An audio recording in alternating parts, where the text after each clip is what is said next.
Hello, I'm Hannah Donner with the Collaborative on Health and the Environment. Che enjoys bringing you the latest environmental health science through our partnership calls, webinars, science serves, publications, and social media. I would like to welcome everyone to today's Che Partnership webinar, which is the fourth and final webinar in our four-part series on climate change and health. This webinar is titled Climate Change and Infectious Diseases, Vector-Borne Diseases and Valley Fever.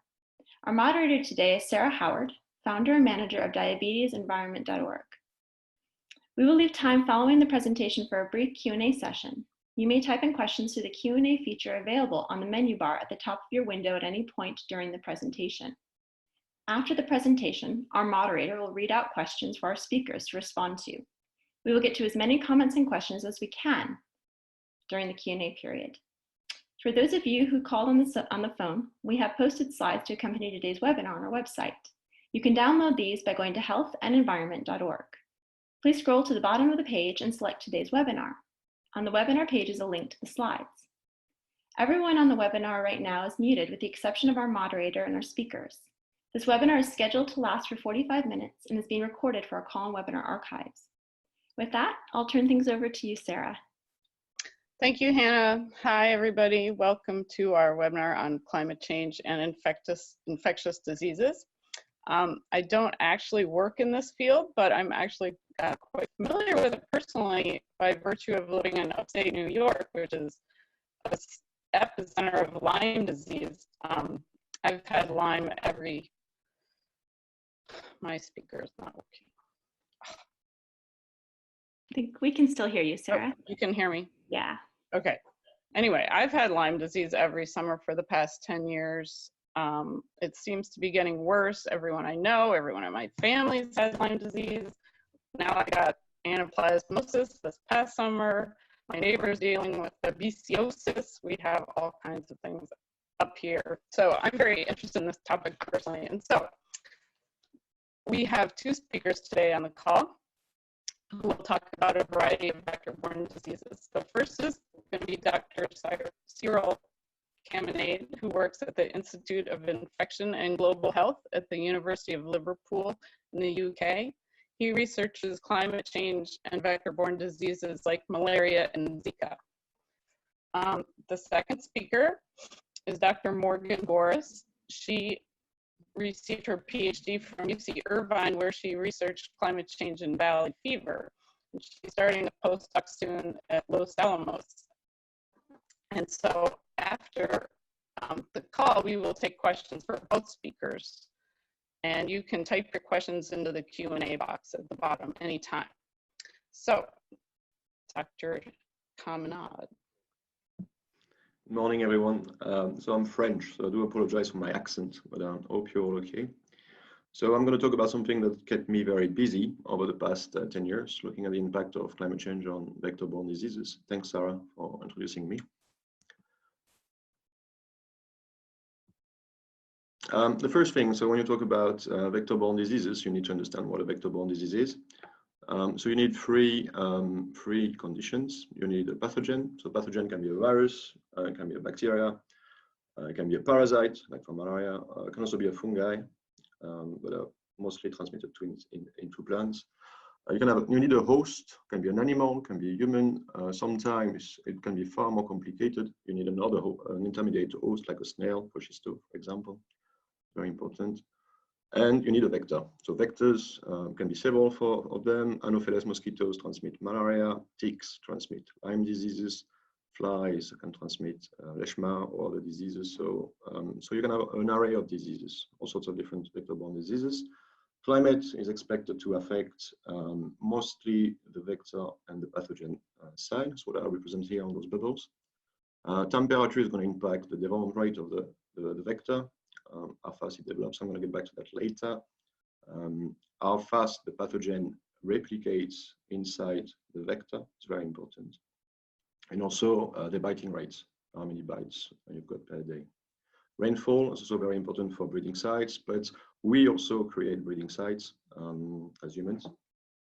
So that can be complicated sometimes in urban settings. If I want to summarize the problem on a something very simple, you can summarize the potential to transmit a disease by vectorial capacity, which is basically something that ranges between 0 and 1, mostly, depending. And this vectorial capacity tends to be large in general at medium to high temperature. That's why we talk about tropical diseases as a whole, because the climate conditions are kind of suitable for transmission of diseases. If I want to summarize the problem in a very short way, if you live in an area on the left-hand side in the temperate regions, and you increase the temperature by just a few degrees, you might move from an area where nothing happens because the climate conditions are too harsh for the vector and the pathogen, to something might happen.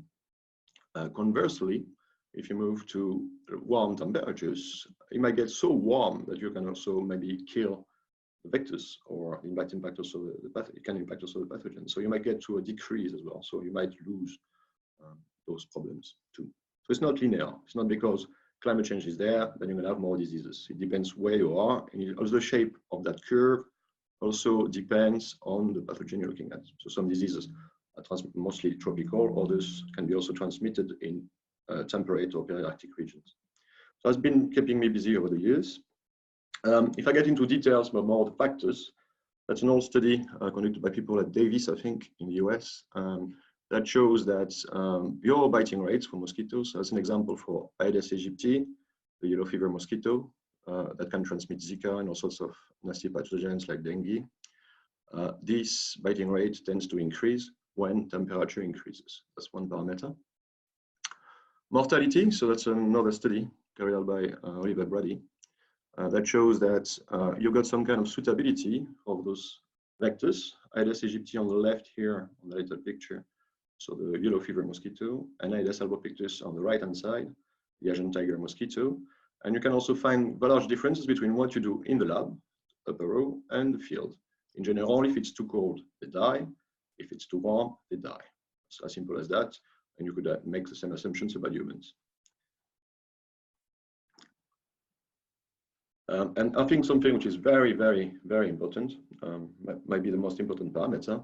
So we call this extrinsic incubation period. So how fast does the pathogen replicate inside the vector? Another study that was carried out in the lab shows that the proportion of infectious mosquitoes that you see here on the graph tends to increase faster. So they become infectious faster if you increase the temperature. So typically, it's an example here for Anopheles gambiae that can transmit the tropical form of malaria, Plasmodium falciparum. And you can see that at 21 degrees, it takes about 2 weeks, while at 34 degrees, it takes about a week. So they get infectious faster, knowing that a mosquito in the field is going to live a month maximum. Sometimes they can live, and it's too cold for them to transmit the disease because they die from natural death before being able to transmit anything. So you can try to summarize that. So it's quite complicated. I don't want to get into too much details there, but basically you got two big branches of modeling families. When you try to model the risk or map the risk of a particular disease, you can use ecological niche modeling, more statistical based methods based on all sorts of climatic factors, but also could be also socioeconomic factors or population factors. You tend to drive a statistical model. You've got some observations to fit the model. So you develop like the best fit you can, and then you can use the same covariates, so the same drivers for the future, and you look at the risk for the future. You can also use more mechanistic methods that are already introduced in my first slide, where you basically, here's a basic reproduction number, tells you how fast an epidemic can grow in a fully susceptible population. And here represent the parameters I just mentioned before, biting rates, EAP, mortality, and you end up having this Arno curve, which looks like the vectorial capacity curve I showed just before.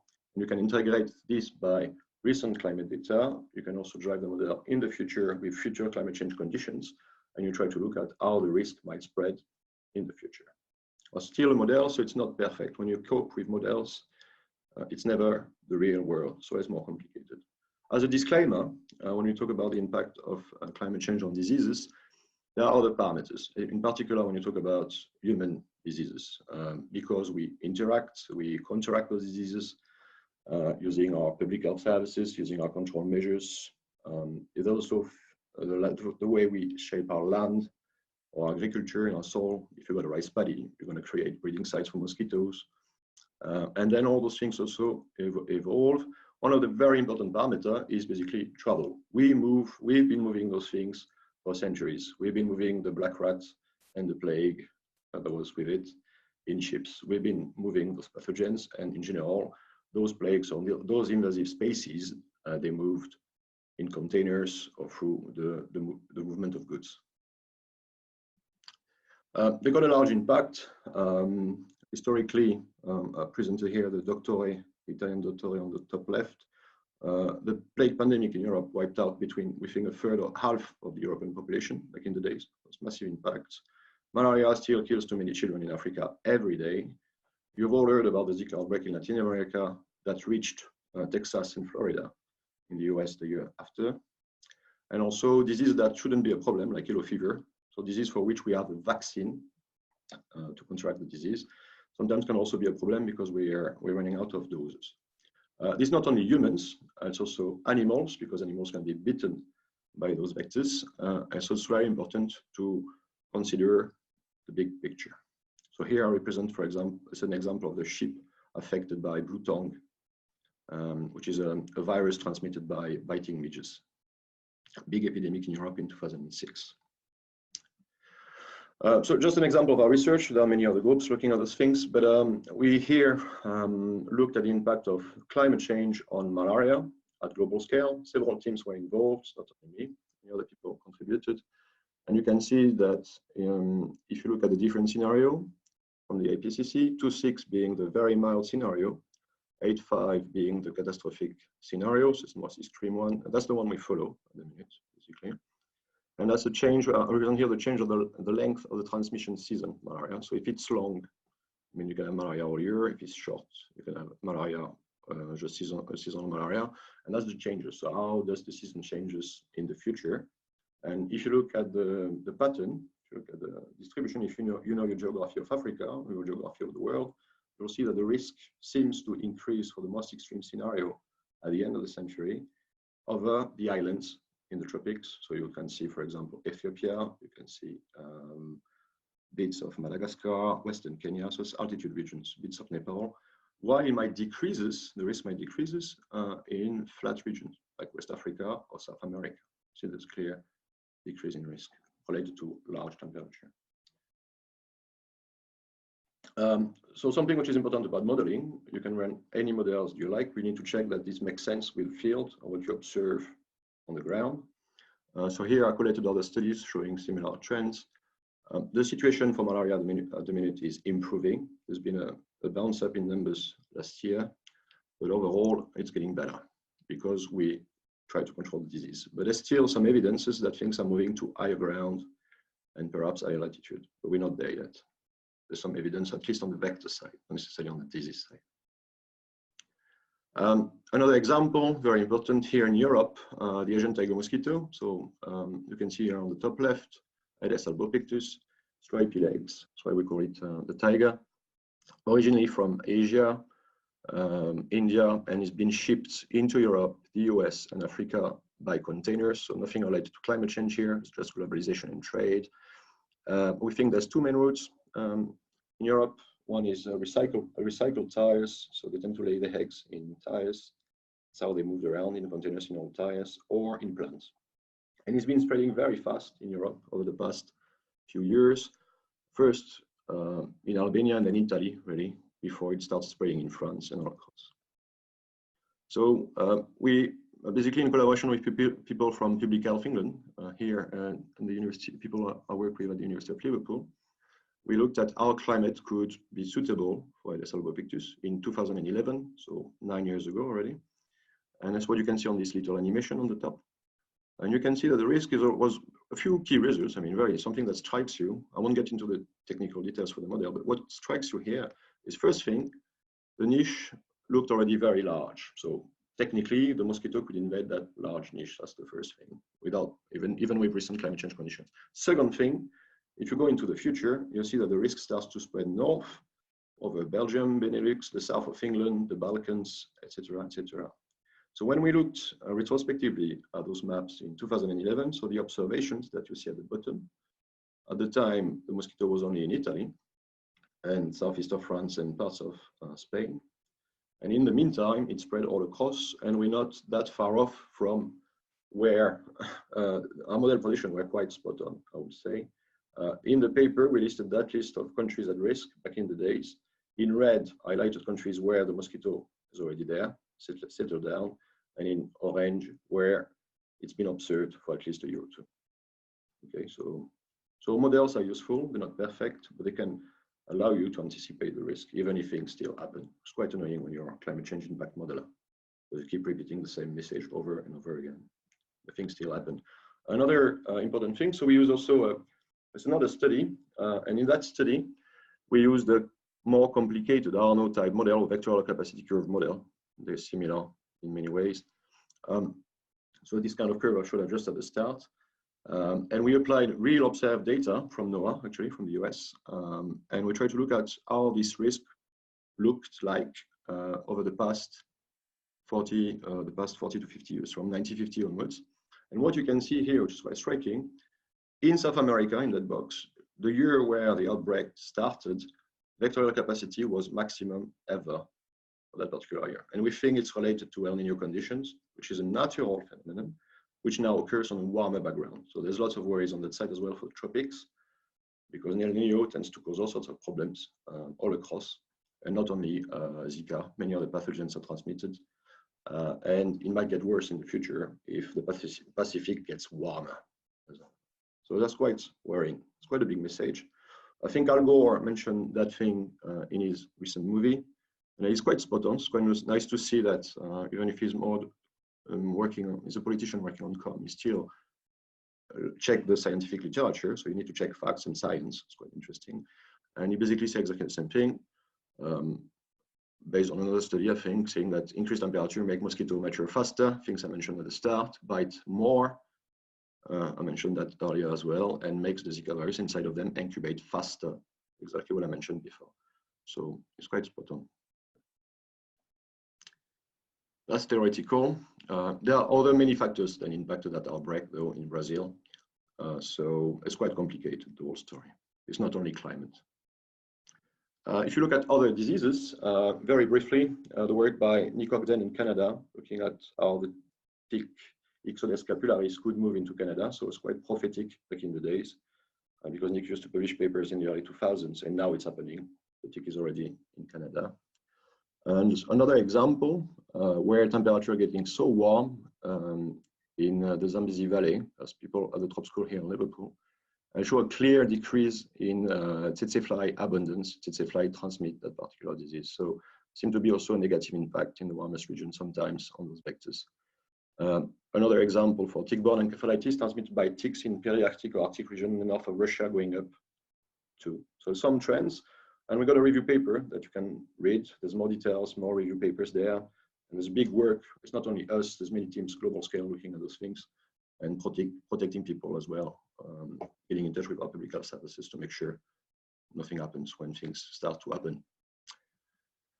There are other diseases transmitted by climate change. It's not only vector-borne. You can have also waterborne diseases like Vibrio cholerae or bilhariosis or schisto transmitted through a snare. Was complicated.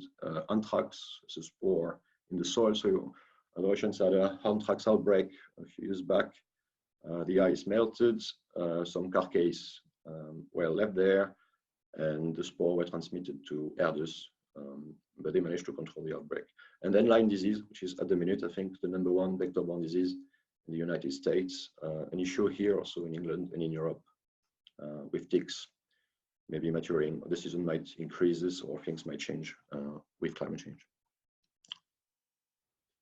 If I want to summarize, so to conclude, basically we can say that climate can impact the distribution, the intensity, and the transmission season, the length of the transmission season of a particular vector-borne disease. But there are other factors. It's not only climate. There's many other factors. There are also including evidences that climate change already played a role in the background, I think. We start to see trends in altitude regions, in mountains, peri-Arctic regions. So something is happening. I would say it's difficult to really attribute that to climate change. That's quite complicated on the mathematical side, but that's somehow happening. There are other factors you need to consider if you want to really get the real picture of future vector-borne diseases at global scale. It's not only climate. There are other worrying factors like drug and insecticide resistance on the rise, demographic factors, migrations, socioeconomics, very important. If you've got money to control a disease, you can get rid of the disease. We found it's quite simple, but obviously it's easier for wealthy countries to control disease than poor countries. You need to validate those models. You need to check always what's going on the ground, make sure you're not too far off from the truth, or what's going on at least with your field entomologist you can rely on. And then you can see also that it's just one subside of how climate change impacts health as a whole. Climate change impacts health on all sorts of issues, and I think you already covered that in the webinar series. You've got all the extremes you can think about: heat waves, floods, air pollution, etc., etc. So you already covered that, and I think it's already started. So it's good to remind people that we're just in 2020, and the worst effect, if we don't act or if we don't do anything about it, it's going to be felt in 20 years' time, 30 years' time, in 2018. It will be terrible. So it's just the starter, as I tend to say. The main and the dessert still on the menu. And thank you. Thank you very much, Dr. Caminade, for your presentation. It's really important work and just the beginning. So while Morgan is pulling up her PowerPoint presentation, getting ready to present her research, we'll ask that our audience, if you'd like to start asking questions now, feel free in the Q&A feature of Zoom to go ahead and enter your Q&A. And Dr. Caminade, I think you'll have to, there you go, got it, and Morgan's up now. Yep, so feel free to enter your Q&A, and Morgan, I'll hand it off to you. Morgan, can you hear us? Okay, great. Thank you, Hannah. You're welcome. So,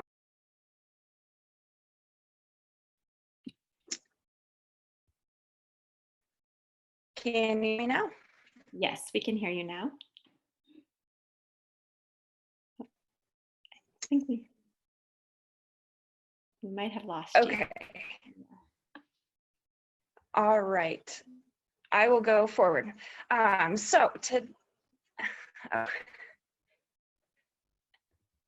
right, I'll wait for one more confirmation from you, Hannah, that You're in and out. We can hear you, but maybe try moving the speaker closer, or moving closer to the speaker.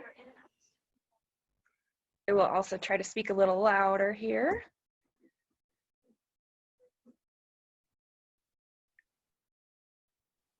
Is that working for you, Hannah? Yes, now we can hear you. Okay, I am going to try anything happens, just hopefully try to let me know. So I'm going to be speaking about valley fever, which is an infectious fungal disease, and how it is related to climate change. And this is work that I started during my PhD at University of California, Irvine, where I, Charlie Zender, and Dr. Jim Randerson.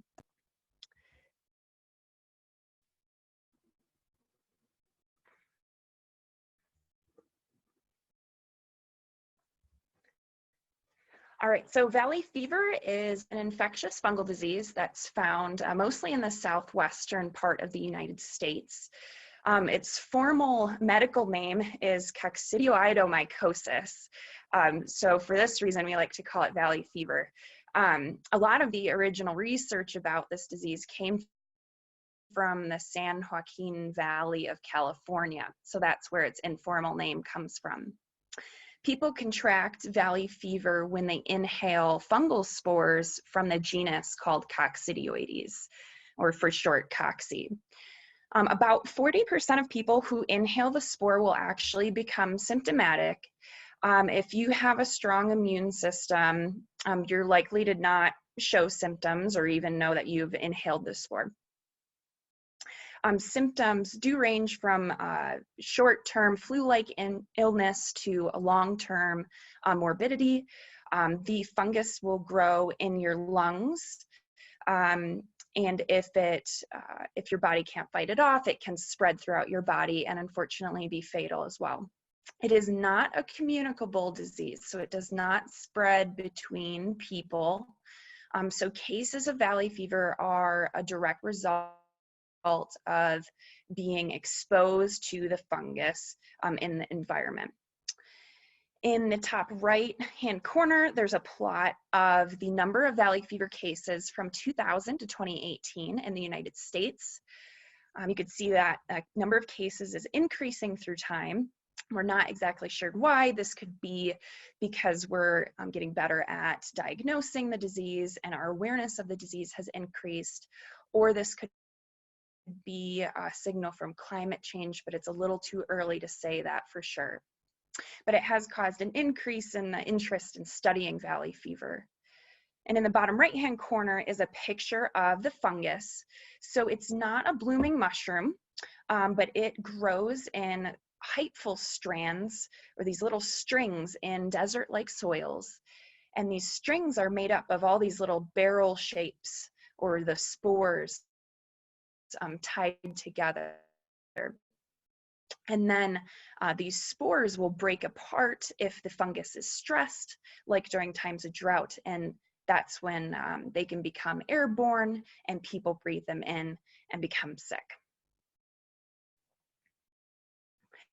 So valley fever is mostly found in the southwestern states. It's also found in Central and South America, and it's mostly like regions that are hot and dry. On the right is a map from the U.S. Centers for Disease Control and Prevention showing valley fever endemicity, or where the disease is found. This is a map that was derived from skin test studies in the 1940s and 50s, and it's still kind of our best guess of where the disease is today. The areas in darker green colors are highly endemic. This is really the San Joaquin Valley of California and South Central Arizona, and the lighter colors are less endemic. So just to note that this map is over 60 years old, so we are working to improve our current estimate of where valley fever is currently endemic, and that's what I hope to share with you today.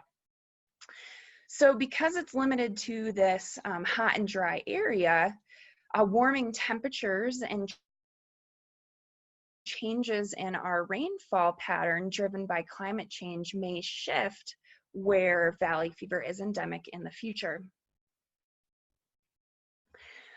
So climate change in the United States for a high greenhouse gas emissions and high climate warming scenario will cause our mean annual temperatures to increase by 3 to 6 degrees Celsius by the end of the 21st century.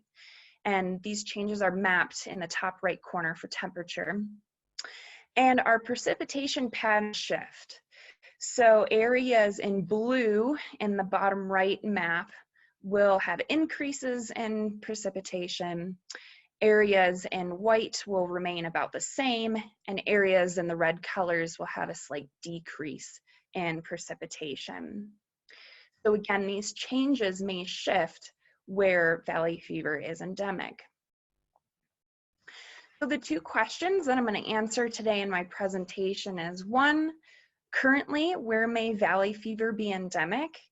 I'm hoping to convince you that I can create a better estimate and a more updated estimate than the 60-year-old map. And then two, where might valley fever be endemic in the future in response to climate change? I'm going to dive into the first question. So to get a sense of valley fever as endemic, the best way to actually study this disease is through case count, because it's very hard to isolate the fungus from the environment. So I gathered case counts 2000 to 2015 for the states in the southwestern United States that are actually reporting their disease cases.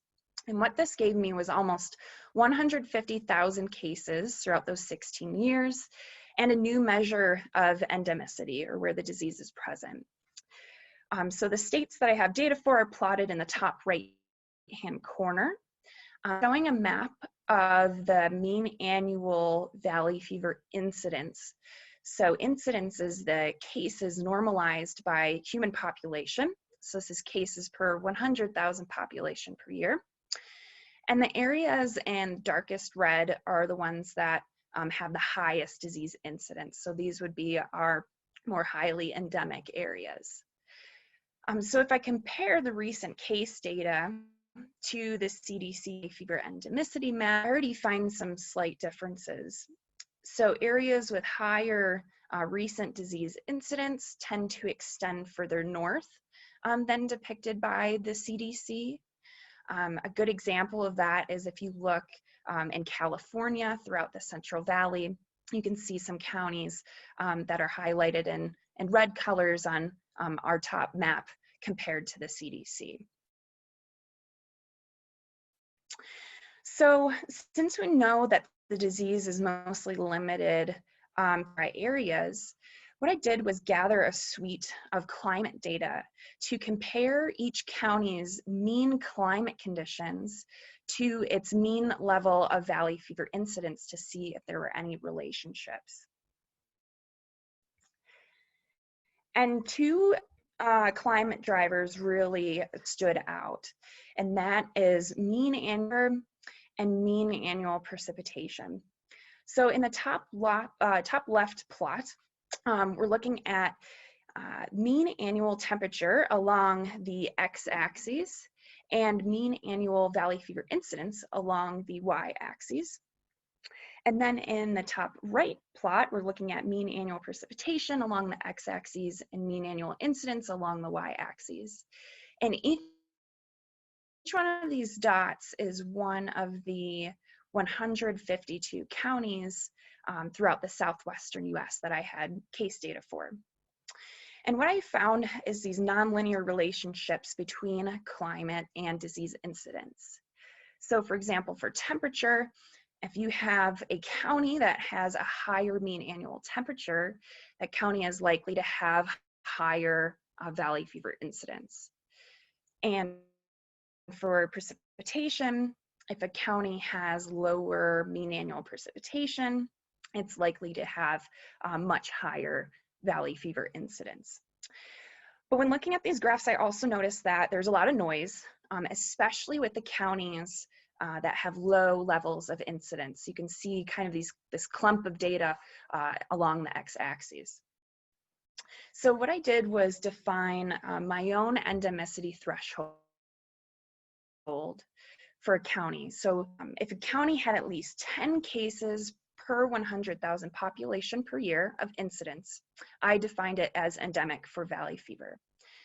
And when I looked at those counties that were endemic, I found that each one of them had a mean annual temperature above 10.7 degrees Celsius and a mean annual precipitation value below 600 millimeters per year. So I plotted those two thresholds as gray bars. So if I were to consider a county endemic to valley fever, I would expect it to have a temperature above that threshold and a precipitation below 600 millimeters per year. So what I did next was actually take these thresholds and map them out in geographical space. In the top right plot, the counties that are highlighted in red, counties that meet the mean annual temperature threshold of above 10.7 degrees Celsius. So you can see this is much of the southern half of the United States. And I could do the same thing for precipitation. So each of the counties in blue are below the 600 millimeters per year threshold.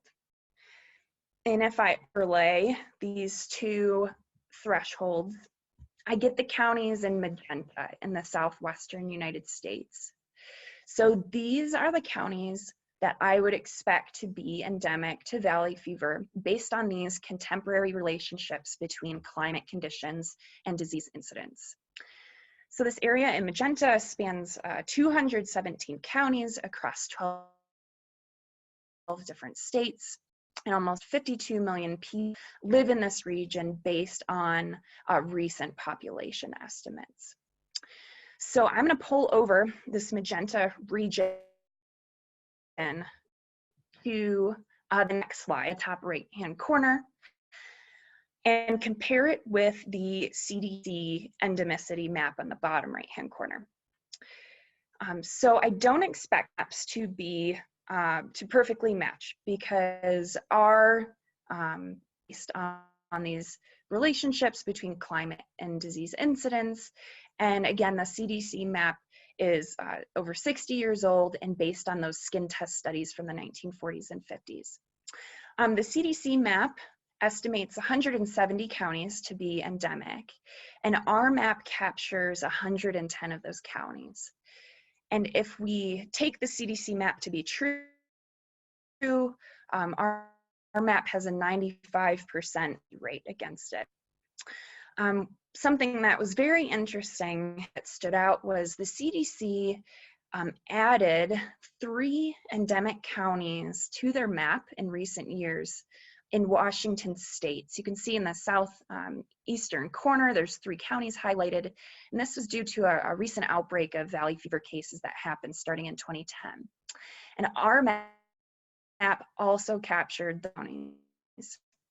So we were encouraged that we were having some predictive power based on these recent valley fever cases. Our map does extend valley fever endemicity further north, especially throughout the central, also throughout the Central Valley of California, and then it picks up some counties in Idaho and Utah as well. So I used these relationships between contemporary climate conditions and valley fever disease incidence to get a better estimate of where we think the disease might be endemic today. And I can use kind of the same approach of looking at these climate thresholds to ask where might valley fever be endemic in the future. So what I did was gather projections of our future climate for the United States, gathering data from 30 different Earth system models or 30 different estimates and averaging them together. And then I mapped out the counties that meet both of those 2 climate thresholds in the future.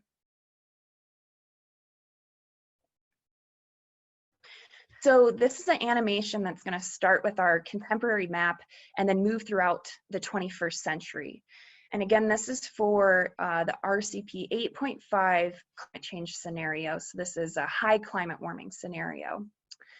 And what happens is that valley fever endemicity really starts to travel further north, especially throughout the Great Plains of the United States and kind of along the range shadows of the Sierra Nevada mountain range and the Rocky Mountain range.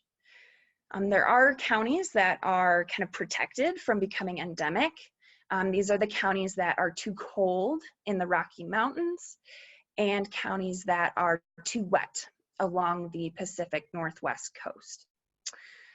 Something that's also interesting is that this is a disease that is really going to be limited to the western half of the United States. So you can see this kind of fine line through the center of the US where the endemicity doesn't spread any further eastward. And this is because there is warm, moist air that comes up from the Gulf of Mexico that makes the eastern half to support this disease.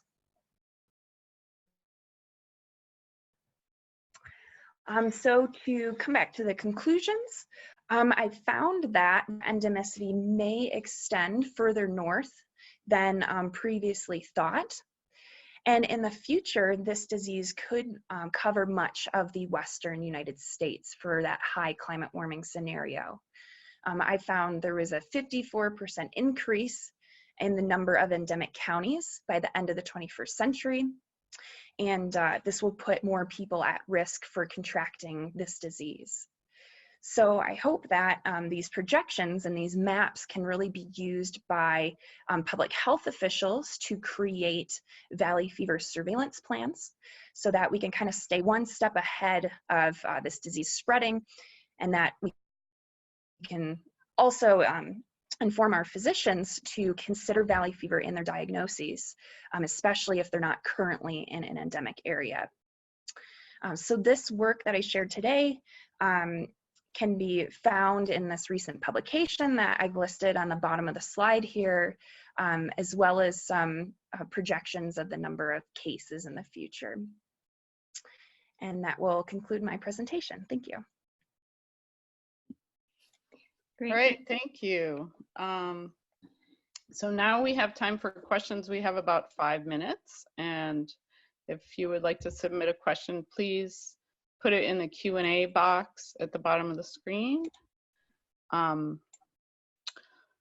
will just start asking some questions here. Let's see. Here's one. It says, to what extent are your results sensitive to the 2 thresholds that you established qualitatively? What if you had selected different values or had estimated these thresholds formally by fitting them as model parameters? Yeah, so I think that's a question that's directed towards me. So they are a little bit sensitive. We did do some sensitivity analysis, but kind of found that the 2 thresholds that we selected were less sensitive and optimized our model performance based on the CDC map. And since that was kind of our best ground truth we can go off of, that's what we use to kind of tune those 2 temperature and precipitation parameters. And then we also did some sensitivity analysis using a climate, or really an environmental niche model called MaxEnt. So it's a kind of a machine learning algorithm that takes into account non-linearities and the relationships between climate and incidence. So we settled on these from a couple different sensitivity analyses. Okay, so there's another question. I think it's similar. What factors did you consider in choosing the endemicity threshold for your study? That's a good question. So I considered the counties that I know have very high levels of disease burden. I made sure to capture those. It's a little bit tricky to know if that 10 should have been adjusted a little bit, because there's a lot of issues with reporting valley fever cases. Many times people get misdiagnosed, and we're kind of missing disease cases. So I made sure to capture the counties that I know have high disease burden and that we have positive soil samples of the fungus from, but tried to eliminate some of the counties where we might have disease cases being diagnosed just due to travel. So if you live in a certain county and you go visit Phoenix, Arizona for a week, you could become sick and take it back to your county and get diagnosed there. So there's a little bit of noise that I'd like to kind of cancel out by considering that higher 10 threshold. Okay. Also, one more question. Have you taken into consideration the winds, like the Santa Ana winds, Diablo winds, in the spread of valley fever? And I was wondering that too. Like, does this get transmitted via wind? That's a really good question. Yes, it does get transmitted by wind. And no, this analysis does not take into account Santa Ana wind events at all. So this analysis really looks at the kind of county climate conditions, where looking at if a county could have the climate to support this fungus, but the fungus does have to travel to that county somehow. That could be through Santa Ana winds. It could be through other mammals that get sick. So valley fever affects rodents as well, and they're thought to be important in supporting kind of the life cycle of this disease. So if the rodents are getting sick and moving as well, that could also transport it. So since those events are such short-lived, they're a little bit harder to predict and actually see a signal from. So this does not include those. Okay, and then we had a question from James Nakashima, but it didn't show up. If you want to retype it, that would be helpful. Dr.